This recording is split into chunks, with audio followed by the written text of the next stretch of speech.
علی پروین که برای دریافت تندیس طلایی کنفدراسیون فوتبال آسیا راهی مالزی شده بود، بامداد امروز به تهران بازگشت.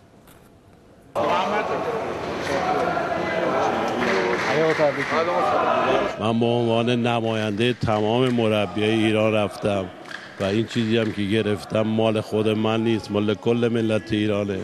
امیدوارم که این راه ها ادامه داشته باشه، همینطور که اینجوری دارن تو آسیا از پیشکسوتا تجدید میکنن، اینجا هم باشگاه ها این کار رو ادامه بدن.